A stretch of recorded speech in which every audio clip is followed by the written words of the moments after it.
dear viewers. You're most welcome to the Daktari show, which airs on Westnile TV, Zuko 0073, and it always airs every Thursday morning from 10 a.m.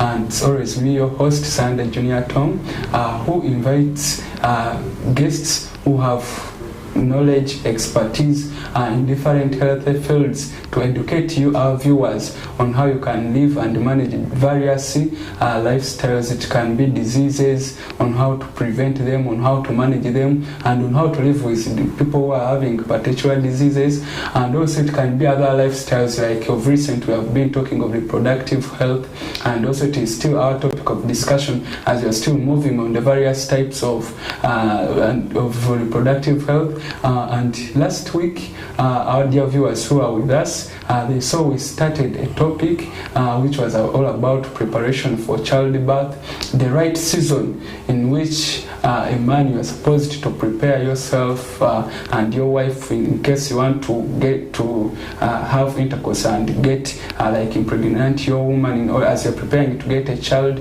And if you recall, our guest, Madame Vivian, she told us the appropriate time in which a man, you are supposed to have intercourse with the target of making your wife pregnant was during her 14th day of her period, her menstrual cycle. So she said we can subtract 3 days or add 3 days, meaning the appropriate time is to monitor her calendar. It is always between the 11th and the 17th day.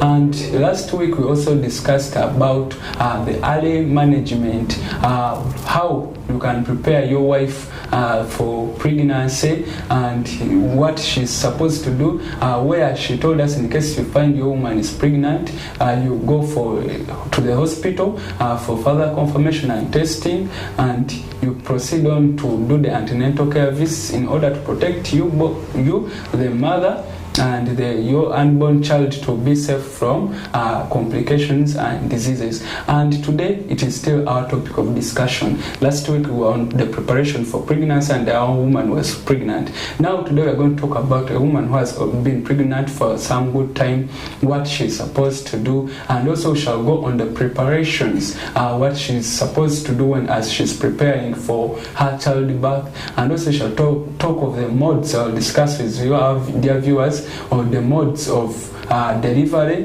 the various types of delivery. Then also we shall talk about care of the woman after giving birth. And the study of recent showed that it's only 65% of women who run to the hospitals during their delivery time. Like in case they want to give birth, it is only 65%. So in 100 people, it is only 65 people who rush to the hospital to give birth. Then also this study done by BMC found out that we record as a result of failure to go to the hospital to give birth, we record deaths, which are 435 deaths in every 100,000 women. So meaning all these 435 women die as a result of failure to go to the hospital to be attended to by professionals in these hospitals to assist them give birth. You know, we have these midwives, we have the nurses, we have the doctors. So it is always encouraged for, in case you are feeling like giving birth,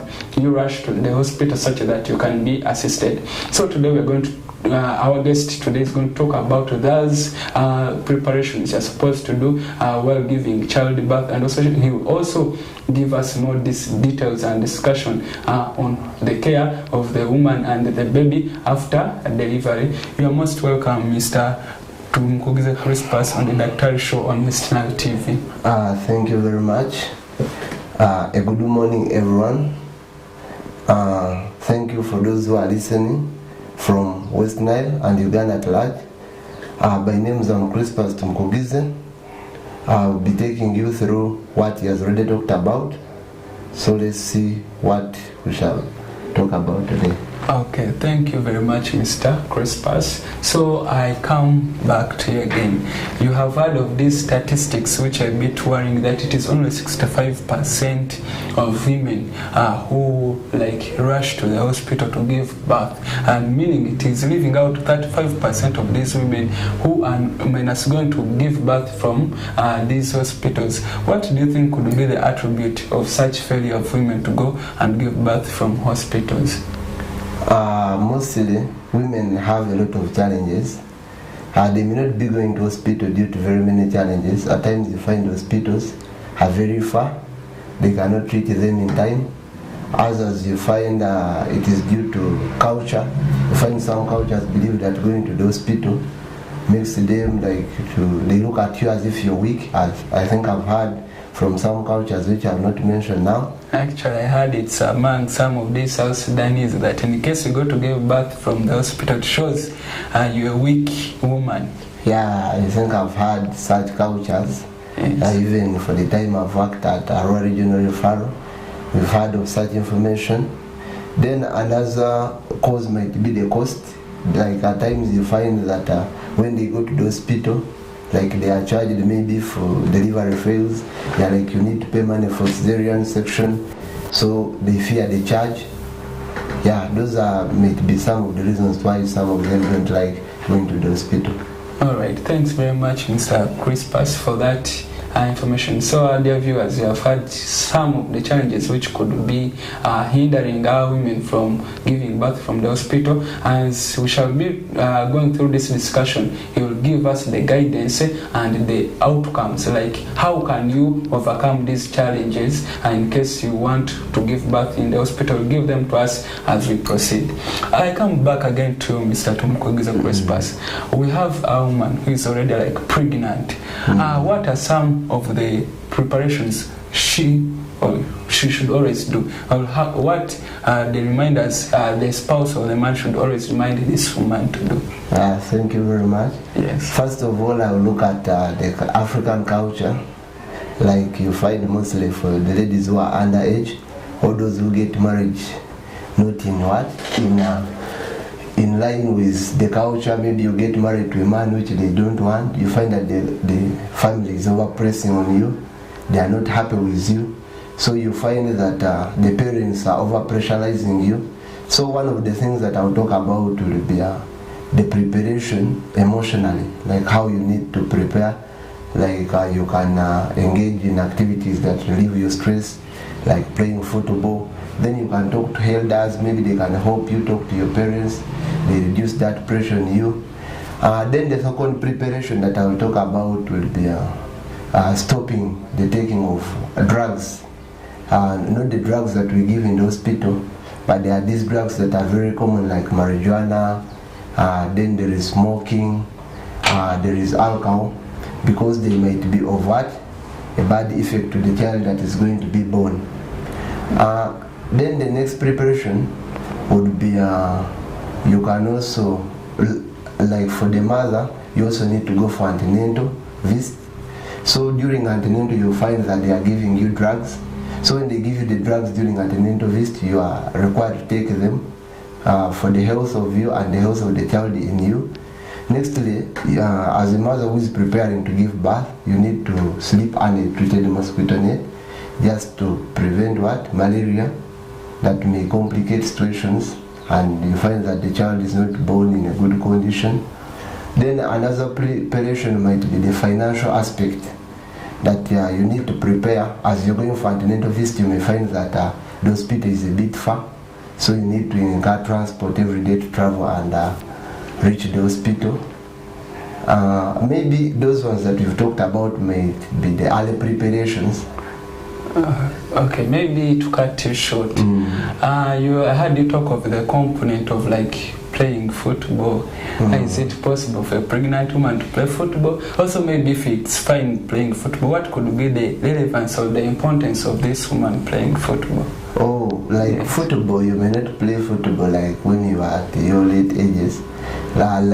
Football, mostly it may go in early pregnancy, because you may not say that every woman likes playing netball, which is a game that is meant for female, but there are those who like football. But in early pregnancy, like you can go jog. You may not play necessarily football because you may get injured, but it is better you go for the games that are better, like netball. You can jog around, you can do any other physical activity.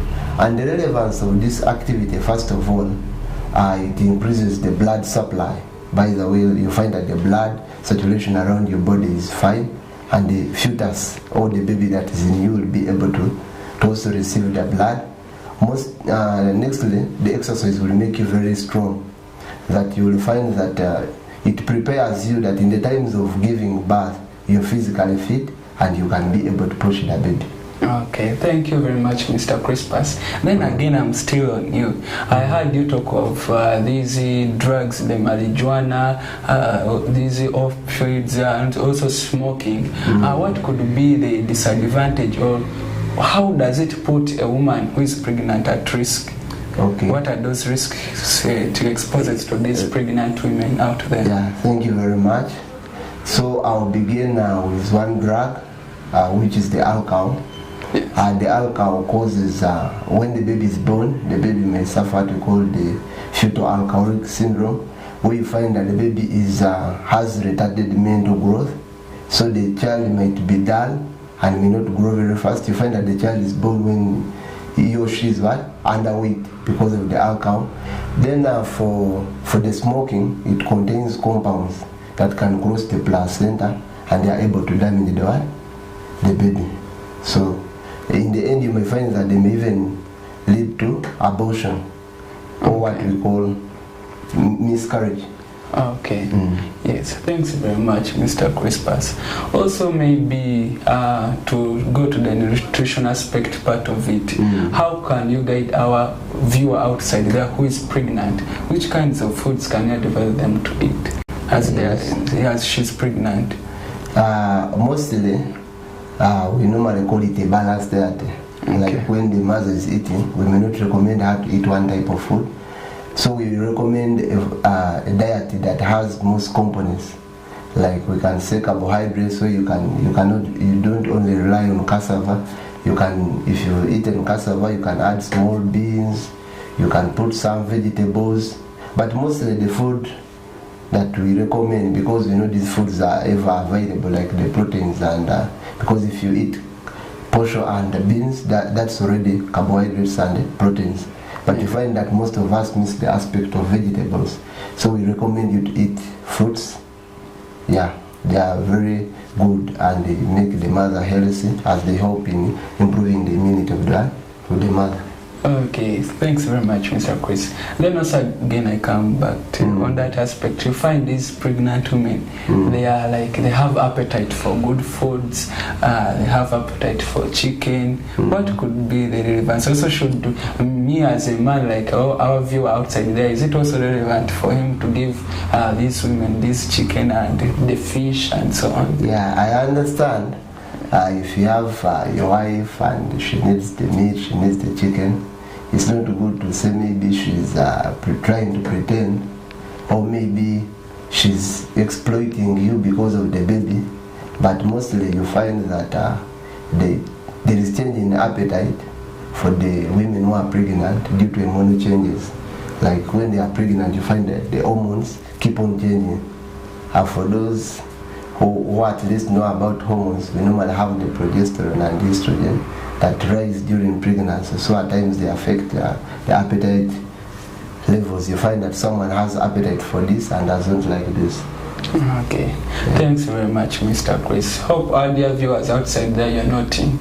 I started by giving us the advantage of a woman doing some little physical exercises, where I told us that it encourages blood saturation in your body, which will also supply enough blood to your unborn child, or that fetus who is still in the womb, as we call it.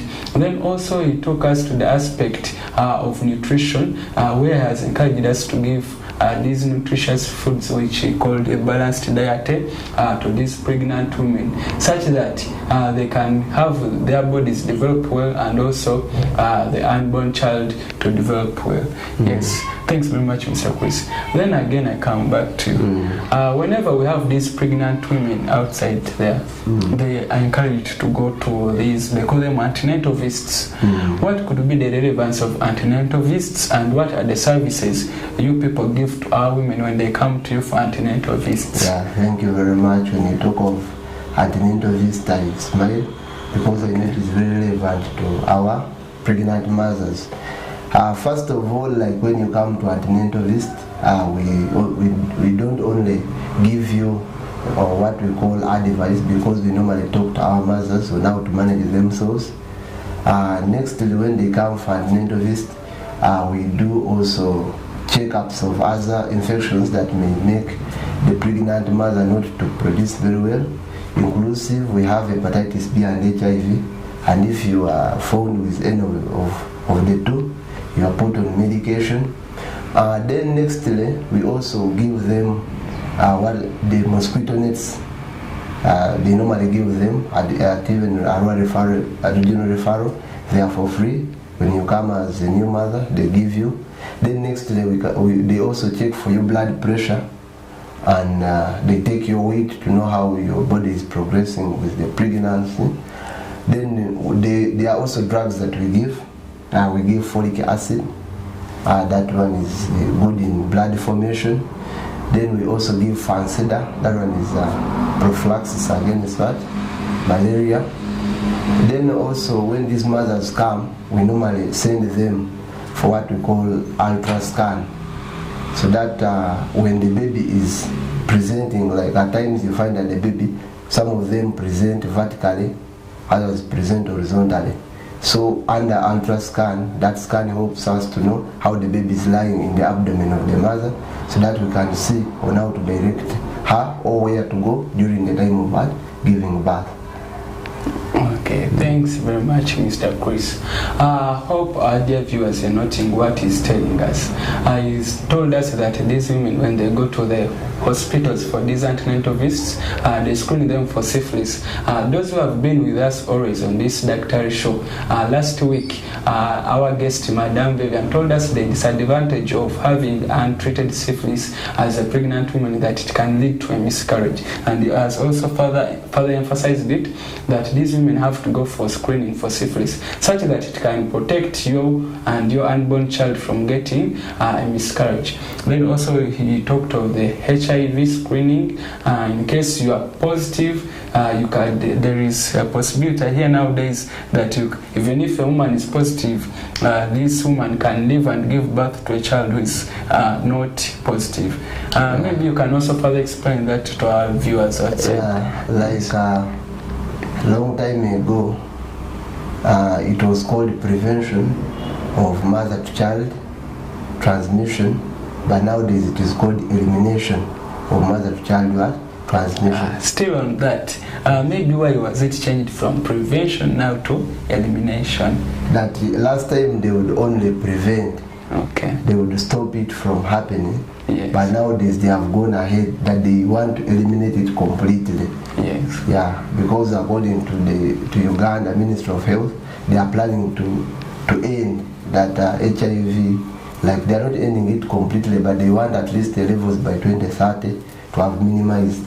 So now they are using the elimination of mother to child transmission. Okay, thanks very much. Our viewers are noting it. So maybe you are still explaining how possible is that, and how do you always do it? Because to me it's a bit something like I can't believe in case a woman is positive and you give to birth to a child who is not positive. How do you always see it's possible? First of all, what I would say, yes, when the baby is inside the mother's abdomen, the fetus's blood or the baby's blood does not mix with one of the mother. So that one gives a high chance that the child is more likely to be produced without HIV. But how does that happen that some of them are able to get it? At times you find that most of them get it at birth. It is very, very, very small risk to find a child getting it where? Inside the mother's womb. Like during when they are cutting the cord, that's where most people maybe make errors and you find that the blood or the baby mixes with one of the mother. Or when the child is being born, you find that the mother is injured and the baby is injured. That one can also put the child at the risk of acquiring HIV. Okay, thanks very much, Mr. Chris. I hope our dear viewers are noting. Actually, these are some of the advantages now I'm seeing, which are supposed to be there for our viewers to note the advantages as to what they should give birth from the hospital, because to me it is like a mysterious form of it. Like the woman is positive, you give birth to a child who is negative. And to me, I think it needs specialized and skilled people. And which mean, and these skilled and specialized people may not be around in our communities, meaning these pregnant women have to seek this kind of attention in hospitals, right? Yes. Okay, thanks very much for explaining it and making it further open to our dear viewers to note it. Maybe what I can add on the preparation. Okay. Secondly, maybe one more point will be these mothers need to consult medical personnel, because at times you find that there is what we call self-medication. You find a mother is pregnant, but she just goes to the clinic, gets any drug first off, which is not right. Some drugs, like even griseofulvin, that antifungal drug that treats mostly ringworms and stuff, you find that someone just goes to the clinic, buys it, but it has an effect on the fetus, so it is not good. Then another point would be preparation for the money. You need to prepare the money very early. You also need to find someone to caretake you, like you inform them early that my period for giving birth is near, so that someone is near you. When you get any problem or any sign of giving birth, they are ready to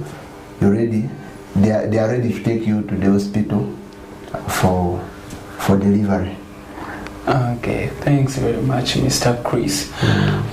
We have talked of these early preparations our pregnant women are supposed to do, and also you have taken up through again these antenatal visits, and also we talked of it last time. Maybe you can remind our dear viewers who are viewing and getting educated from your bound knowledge to explain to them, like, what are the recommended number of visits these women are supposed to do when they are pregnant? I would say that the World Health Organization used to recommend 4 previously, but currently they are saying they should be not less than 8, and you should make sure you go as early as possible for the checkups. Okay. And again, maybe you further emphasized that why they do these visits for the checkups, you said to know the position or the lying of the baby. Okay, maybe you'll further explain it to us in the next segment. Our dear viewers, you are still watching the Daktari show here on Westnile TV, Zuku channel 0073, and it's your host Sunday Junior Tom. Today our topic of discussion is all about preparation for childbirth. Also the late preparation, this preparation is divided into the early and late preparation for childbirth.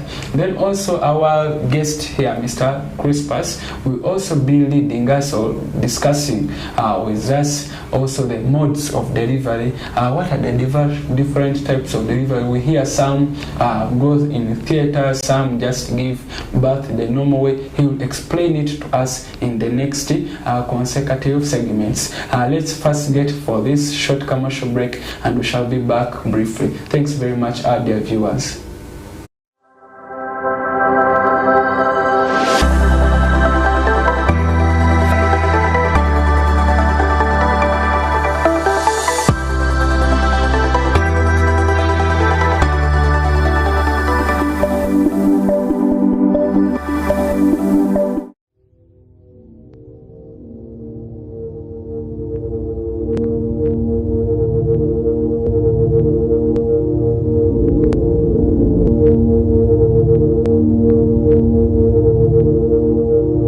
Westnile TV, lighting up the region.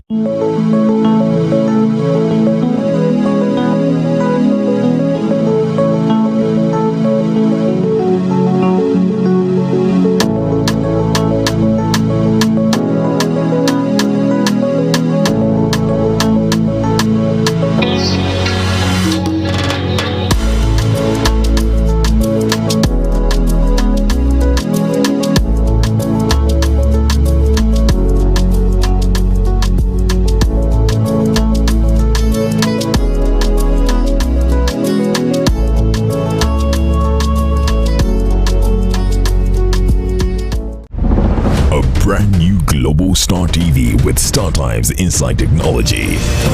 New TV innovation with an inbuilt decoder that connects you to both StarTimes antenna and satellite signal. With StarTimes Inside Global Star TV, you can enjoy over 300 local and international channels, 1 month StarTimes highest bouquet for free, automatic system update, more benefits, more affordable. StarTimes Inside Global Star TV is available in all StarTimes branches and dealers countrywide. StarTimes Inside, entertainment inbuilt. We are the passion you've been waiting for! It's Yunus Junior Santamu! It's our league, our football, our boys, our style. StarTimes UPL new season starts 15th September. Go for it! What a finish from Ashraf Bukume! The Ugandan flair, Brazilian samba, Portuguese magic, the night football craze. More TV games live on Senyuka Prime and Fufa TV only on StarTimes. The StarTimes UPL, our league, go for it.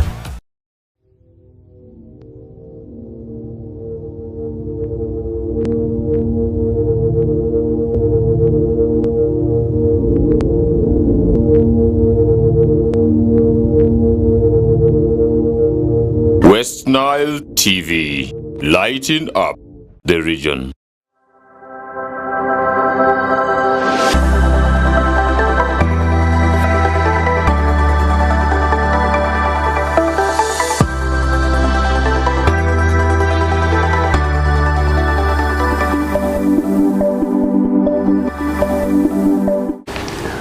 Welcome back, our dear viewers, from that short commercial break. It's still the Daktari show on Westnile TV on Zuku State Light 0073. Today our topic of discussion to those who have just joined us was all about preparation for a woman for childbirth. Remember all those consecutive periods we have been discussing on pregnancy. So today our guest here, Mr. Tomkuguza Crispus, is discussing for us the early and late preparations for childbirth. From there, we'll take us through the modes of childbirth. And in the first segment, he took us through the early preparations of childbirth, where he talked of the exercises to increase blood saturation between the mother and the baby in the womb, and also he talked of the nutrition aspect part of it for provision of nutrients to the body of the mother and the fetus or the baby who is growing in the womb. He also further encouraged us, like our previous guest we had last week, that a woman is supposed to go for at least 8 consecutive antenatal care visits, and where he told us in these visits you will get care, like some care like they give you fancida to protect you and the unborn child from getting malaria. They will give you a free treated mosquito net, and also they will do, he called it palpation, to know whether the baby is lying in the right position or the baby is not lying in the right position. He also told us they do screening for HIV and the syphilis. And remember, in our previous discussions we have been having here for our dear viewers, we talked of syphilis being a very risky disease to a pregnant woman, where it can lead to a miscarriage and you lose your baby. Remember, you may have been yearning to have a child for like over 4 years and you have gotten this opportunity. See how you lose your baby due to syphilis. So he encouraged us to go for these antenatal visits in order to protect both the mother and our unborn child from getting or being lost through a miscarriage. Then also further encouraged the screening for HIV. In case you are a HIV pregnant mother, chances are high you can give a birth to a child who is negative. This is all about when you go to the hospital and give birth, when you are attended to by these skilled and specialized health workers like the doctors, midwives and nurses. Welcome back from that short commercial break, Mr. Chris. Thank you. Okay. Is there anything maybe before we go to these late preparations you would like to add on for our dear viewers? Maybe what I will talk about would be the hygiene Okay. For our mothers. What I will talk about the reason for hygiene is because that you find that when our mothers become pregnant, their immunity, all the cells that fight for the body, fighting for the body in case there is a disease, weaken. So it is very good for the mother to keep clean in order to fight for, in order to do what, to prevent the infection from reaching her body, and that one keeps her and the baby safe. Yeah. Okay, so maybe still on that aspect part of it, the hygiene part. Maybe you talked of this syphilis and you told us how worrying it is as it can lead to miscarriages. On the hygiene aspect part of it, can you prevent hygiene when you are doing a good sanitation of hygiene? Come again? Can you prevent your pregnant woman from getting this syphilis as when you are doing good sanitation and hygiene? Mostly, what I will talk about syphilis is mostly a sexually transmitted infection, but the infections that are commonly got due to poor hygiene, maybe using bathrooms that are not clean, not cleaning your underwears. One of the infections, there are those we call the UTIs, urinary tract infections. Yes. Yeah, like candida, they can get you in case you are not cleaning yourself, and they predispose you, or they put you at a risk of more complications during your pregnancy. Okay. Hope our dear viewers are noting it that it is advantageous or very good for a pregnant woman. In case you're a man, you encourage your woman to do good hygiene or maintain body hygiene, which is good. Where he's telling us that it prevents complications. Like if you don't do good hygiene, you'll get these UTIs, which are urinary tract infections, which also can bring complications in case you reach the time when you are giving birth. Then maybe I come back to you again, Mr. Crispus. You have discussed for our dear viewers the early preparations, the ANC visits. Now we come now it is due time. The woman has spent 9 months, she's almost giving birth. What is she supposed to do? What are those late preparations she's supposed to do? What I will say that those we've talked about in the early, most of them still stand in the late. That it does not mean that if we say that they're taking alcohol, not taking alcohol is in the early, that when you come to the late stages you begin taking. They still stand, only that you must begin them very early and early. Okay. So among the late that I will talk about that you really need to have is the relationship. Maybe one of them would be the relationship with the family. Yes. Yeah, that one is hopeful. Like you inform your family early that my days are nearing, so that when they see any sign or you feel any sign, they are ready for you and they can take you to the hospital. Then another late preparation. Maybe to cut you short. Yes. Still on that, like a woman towards her days of giving birth, how do you always determine that this woman is about to give birth? Because I normally see when these women come to these antenatal care visits, they ask them the days when they last had their menstrual periods. How advantageous is that information in case a woman gives it to you? The information about the late time? Yes, so the last time she had her menstruation period. Okay. Mostly it is for a few, but most of the women, like at least 99%, when they become pregnant, you find that they are no longer going into their menstruation. So when she tells you about her time that she stopped menstruating, you're able to predict the time she has spent, maybe the time that she has spent while pregnant. So you are able to know that at least within this month or these few days she will be able to to deliver. On top of that, we do what we call the fundal height. We check for the fundal height. That one also gives us an overview of when the mother might do what? Give birth. Oh, so all about why you ask these women the last time that the menstruation cycle is all about knowing, like you estimate when they will give birth? Yeah, that one, yeah, it is very paramount. Oh, okay. So it is better for them to always note that time. Okay. Yeah, because most of the ladies, they be praying, like if their menses go, mostly those who are still in school, they are like, yeah, I might be pregnant. So it is a big sign to show that you might be pregnant when you don't see your menses. Okay. So you are still taking us again through those late preparations. Which are things a woman who is viewing outside there she's supposed to do as she's preparing to give birth? Another one might be the late. You must have what we call the mama kit. Okay. Yeah, the mama kit contains a lot of equipment, which I will talk about. One of them is the razor blade. That one is so helpful. It is used to cut the umbilical cord. Then there's what we call we have also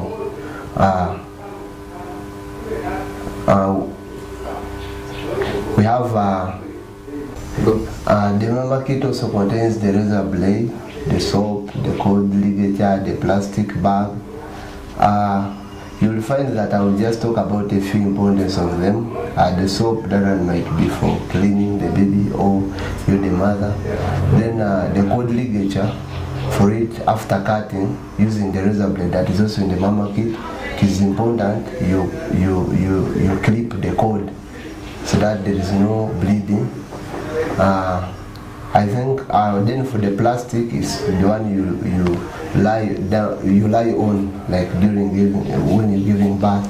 Maybe what you have left out, maybe you were almost saying it. I normally see these women, they are given cotton wool, gauze in that mama kit. What could be the use of these cotton wool and the gauze? You find that most of the mothers, maybe after maybe giving birth, you find that there is bleeding.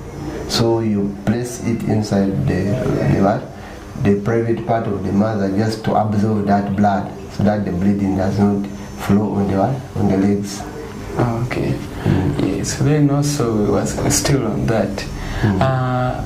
Is it also necessary, like, because I had this of cord ligatures? What could be cord ligatures? Our viewer outside there may not understand what cord ligatures. They are like clips. Okay. Let me say I'll give like an example for those who wash clothes, but they are not exactly the same, but they function like that after hanging your clothes, you put that clip to hold your clothes, maybe so that the wind doesn't blow it off. So after cutting the cord, you clip that cord to prevent bleeding. So that's what we call a cord ligature. So we put these clips in order to prevent bleeding? Yeah, we might put them, like when you're cutting the cord, you normally put them one side, another side, then you cut in the middle. Okay. You have to just prevent the mixing of the mother's blood and the child's blood during the cutting of the cord. Okay.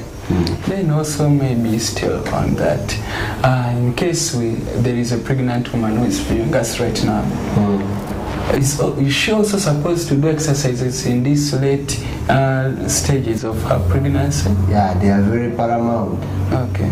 First of all, like if a mother presents on that very day of giving birth, most of them, they are told that to keep moving around, and that is also part of the exercise. One of the reasons is to increase the descent or the movement of the head of the baby more into the pelvis or the hip bone. Okay. So you have led that through, discussed with us through the components of the mama kit. Also maybe further, maybe I'm taking you back a bit.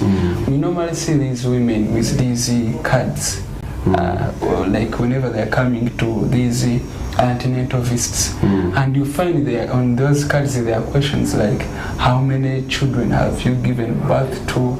Did you have any complication while you are giving birth to the previous children? In case you have ever given birth, and also you find they ask whether it's your first time to give birth. How relevant or what is the importance of such information to you health workers? Thank you. Like you find that if a mother produced a child under cesarean, maybe you find that maybe the child was lying horizontally, which at times we call the breech presentation.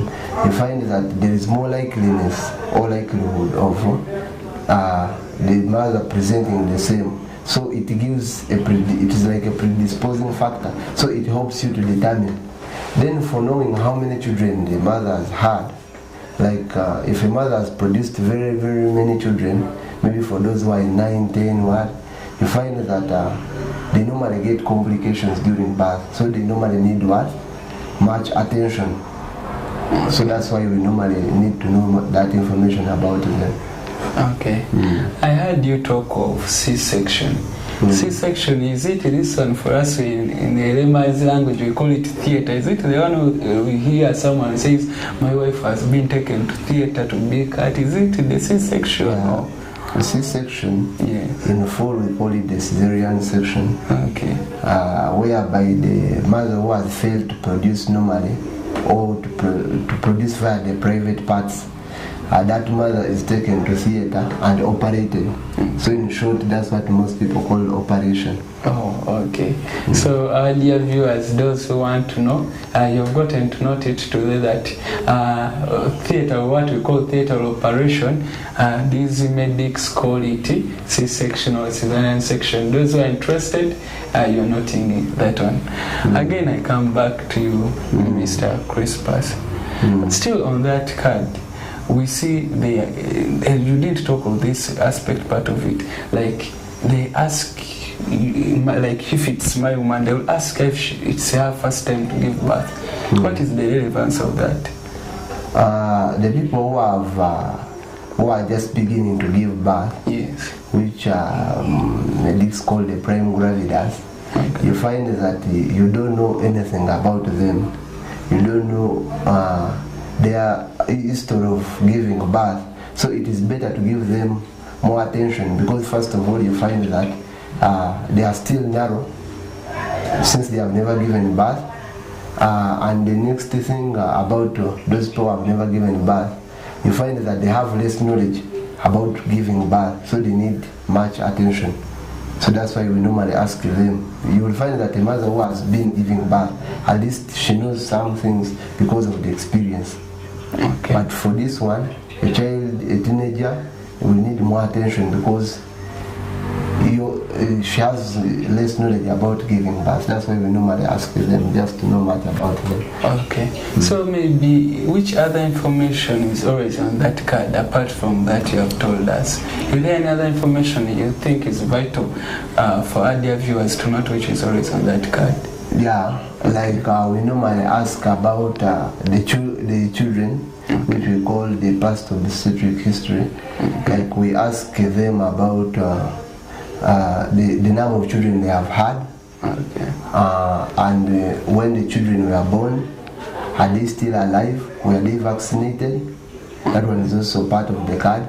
Then we also ask about them if they have had, if they have any complication with their pregnancy, still on the card. Then on the card there, we also write our things after we've checked maybe the blood pressure, the height, what we have discovered after palpating or feeding the mother's abdomen. We also write them there. Then we also, there we ask for the mother if she's aware of her HIV status, maybe if there is any complication, like we ask them if they are receiving night sweats, fevers, which might be maybe a sign of tuberculosis. So we ask them more through that card. Okay. Maybe still on that issue of palpation.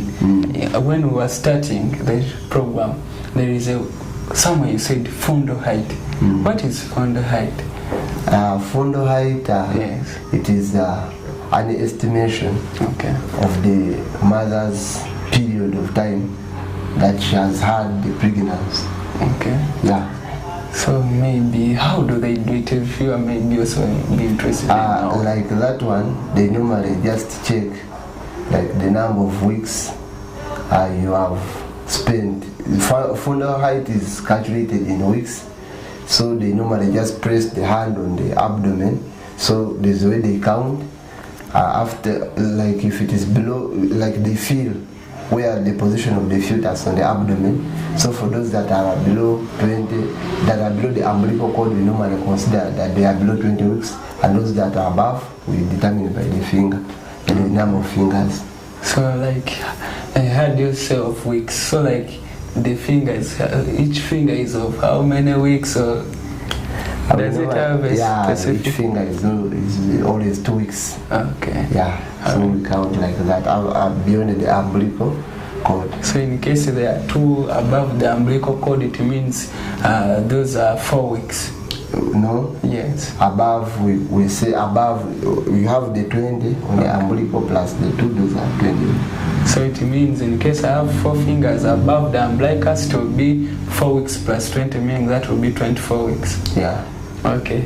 Our viewers, those who could be interested in knowing, he's a specialist and is further explaining to us how they get this fundal height. Also, I have actually a friend. She's pregnant. She's a neighbor at home there. I had to see on this card of hers. I saw they were asking her whether she has night sweats, whether she has cough, whether she has some pains. What could be the relevance of all that information? Mostly the night sweats, sweating in the night. Yes. It is a sign of very many infections. But mostly on the card, we normally focus on the tuberculosis. Okay. But if you're having night sweats, whether the weather is cold or hot for you, you just sweat in the night, you need to look for a medical personnel, because one of the infections might be TB or HIV, can also make you sweat in the night. So it's all about knowing the status in case someone has tuberculosis or HIV. It might be now, like for the fever, for it is a sign of infection. Like every infection presents with fever. Yeah, most of the infections. Yeah, due to the manifestation of the pathogens in the body. Yeah. Actually, I'm going to ask you more questions still on that card, because I saw all these details on my neighbor's card. Also, I saw on the same card, they were asking her in her family whether they have given birth. Is there a relative who has ever given birth to twins?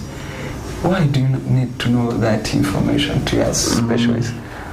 The information of the twins, yes, normally it gives you more knowledge to know about the patient. That at times, in people who have twins in their family, they have a likeliness of also having twins. So it helps us to know, is this mother also predisposed to having twins? Okay. Yeah.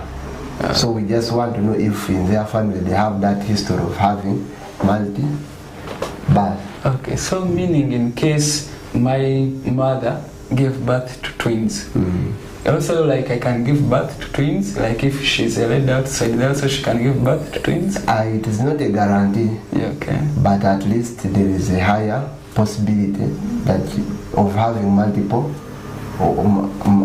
children, like at the same time, which we call, they can be triplets, twins. That's why we ask that information. So meaning you can inherit it actually? Yeah, you can inherit. The genes can be there, and you also be able to produce the twins. Okay. Yeah. Also, I'm going to ask you questions on that card, because I've seen it before. Also, I saw this woman, they were asking her whether in their family there is someone with sickle cell. Why is it relevant to know whether in my family there is someone having sickle cell? When I hear of sickle cell, I really feel like I should have the whole day talk about it. Because first of all, sickle cell, it is preventable. Before maybe you engage your partner or what, it is better. How can a viewer prevent it? First of all, preventing sickle cell, you really need to go for genetic checkup with your partner. Because for a man, at least a man is only a sickler. A man cannot be a carrier.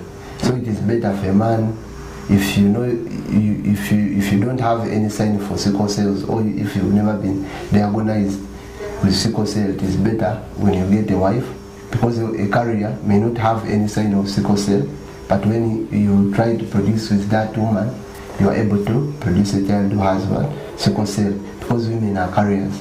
So they ask you just to know if you have that gene carried onto you as a woman, so that they prevent the likeliness of the woman producing a child who is a sickle or a carrier. Okay. Yeah. Alright, now I can at least figure it out why you are on that card. There is all that information demanding by the midwives, the nurses, and doctors to know. And also hope our dear viewers outside there, you are noting it. And he has given us a clear and the discussion about these late preparations, where he told us in the late preparations we have to get a mama kit, and he told us some of the components in this mama kit when you're preparing to give birth. There is the razor blade, which he told us is used to cut the umbilical cord. He told us there is the gauze to absorb blood in the private parts in case the woman has given birth and the woman is bleeding. And also we talked of the cotton. Cotton, I think maybe is for cleaning, right? Yeah, cleaning. Okay, cleaning. Necessarily cleaning. Okay, then he talked of the soap, also it's all about cleaning and hygiene. Yeah. Yes, so our dear viewers, you have to note this in case you are due or you are almost giving birth and they have told you like you have 2 weeks time or 3 weeks time.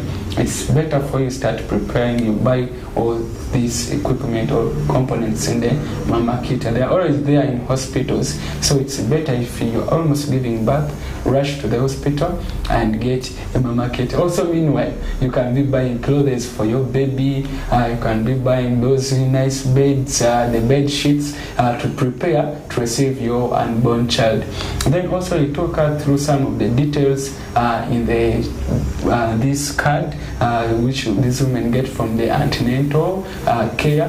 He told us it contains information like they ask you whether you have any complications while you're giving birth, in case you have ever had children before, in order to know the complications and how they will manage them in case again they will occur when you're going to give birth. Then also he talked of they ask whether you have in your family there is a history of, in case someone has ever given birth to more than one child, like twins or more, and also to prepare like for these medics, the midwives and the doctors to be aware and to just be prepared in case anything comes out, because you may have more than one child or baby in the womb. They may be expecting one and you give two. So it's all about for earlier preparations. Then also I come back to you again, Mr. Chris. Is there anything you feel like you should tell our dear viewers still on the late preparation? On the late preparation, yes. I will still talk about the means of transport. The mother needs to prepare on the means of transport, like how she will reach the hospital.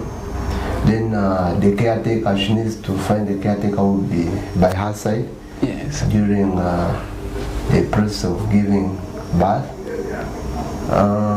Then she can also continue doing what we talked about in the early stages. Okay. I think, you've talked about the clothes, buying the clothings, even the money, because after giving birth, you really need to look after the child. So she needs to have the family support, maybe from the husband or anyone who can help in terms of money. Okay. Alright. Thanks very much, Mr. Crispus. Hope our dear viewers you are noting whatever he's telling us, because this discussion is important for you who is almost giving birth, to prepare you and the unborn child to give birth in a safe way and a quickest way which will keep both the mother and the baby safe.